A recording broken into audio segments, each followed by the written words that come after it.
This lesson's on compound interest for compounding periods other than yearly ones. So let's go straight to an example here.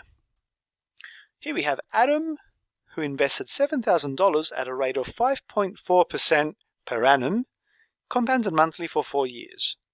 Compounded monthly.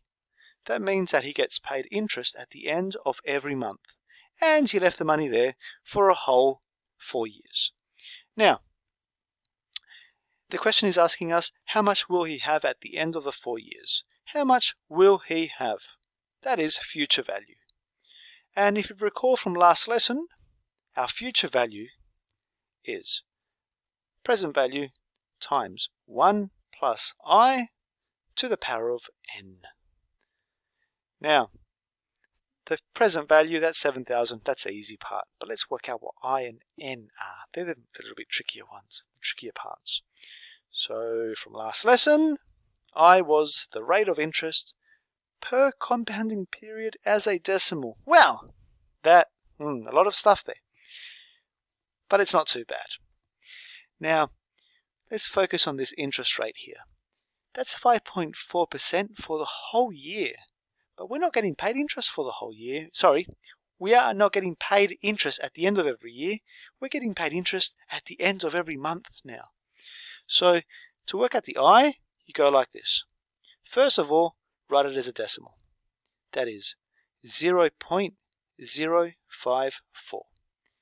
And now we're focused on the compounding part per period.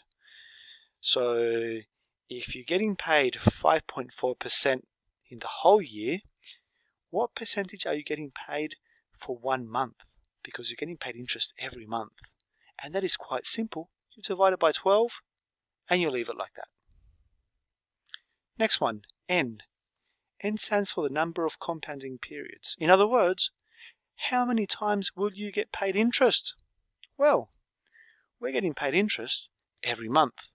And if you leave the money there for 4 years, you'll get paid interest 4 times 12 times.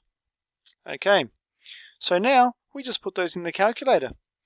We put them in the formula, which is $7,000 times 1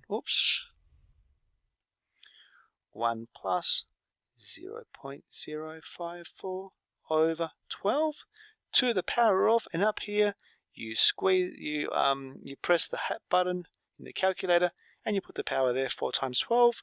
Put that in your calculator. I'll wait a little bit. If you like, just pause the video, give it a try, and then we'll see if our answers match. So please pause the video, get your graphics calculator, type it in, and if you are getting this number that I have on the screen there, you typed it in properly.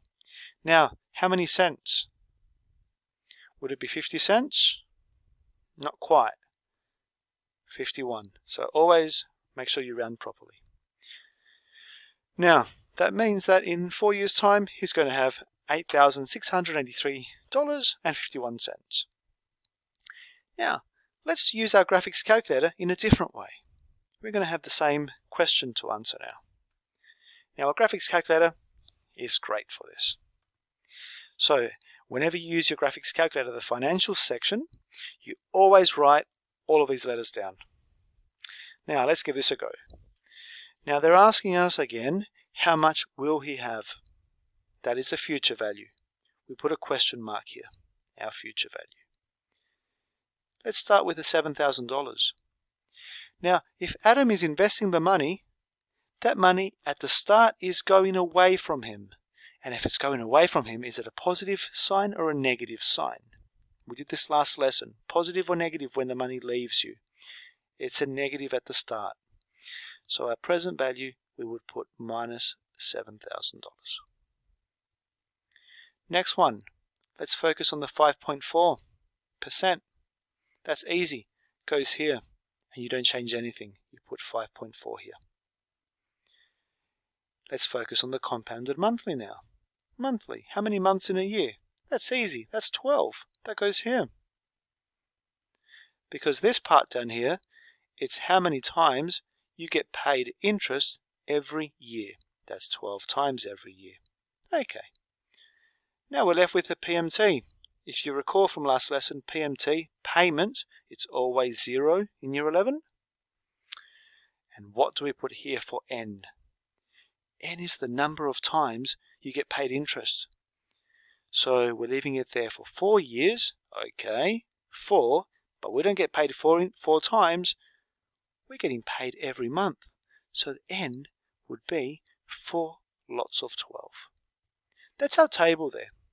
So if you get your calculator, you would go to the menu, Financial, and if you're getting this screen, you put compound interest. You might already be in compound interest.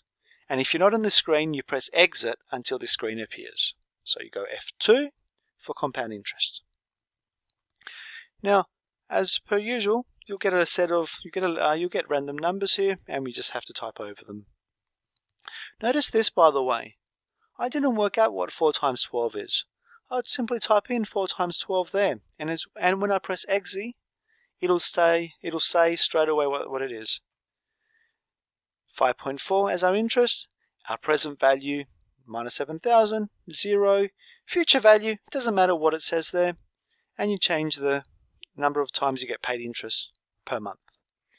So we're trying to find our future value. Press F5, I'll wait a little bit, pause the video, see what you get.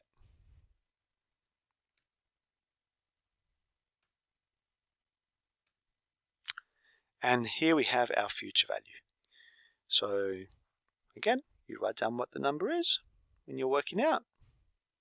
And just like before, that's how much money Adam will have in 4 years' time. Now let's try a different type of question.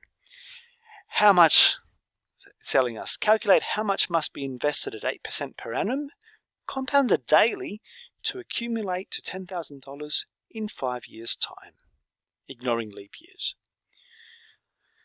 Compounded daily, we're getting paid interest every day. And the question is, how much should we invest today to have $10,000 in 5 years' time? So, compounded daily, 5 years' time, N, how many times we get paid interest? Well, that would be 5 lots of 365. Well, since we're dealing with compounded daily, straight away down here, we can put 365 for these.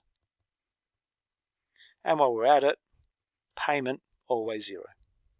Okay, let's keep going. 8%. 8% goes there. 8. We want to have $10,000 in the future. So when you go to the bank in 5 years' time, that money will be flowing towards you. That means it's a positive number. So we put $10,000 there. And they're asking us how much money should you invest today. So our present value, we put a question mark there. Get a calculator, we put all of those numbers in. This number is when you type in 5 times 365.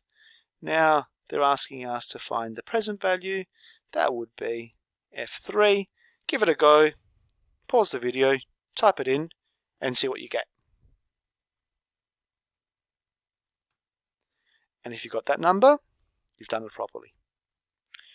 So for this setting out, before we answer the question, you would write down what your calculator told you, which was a negative number.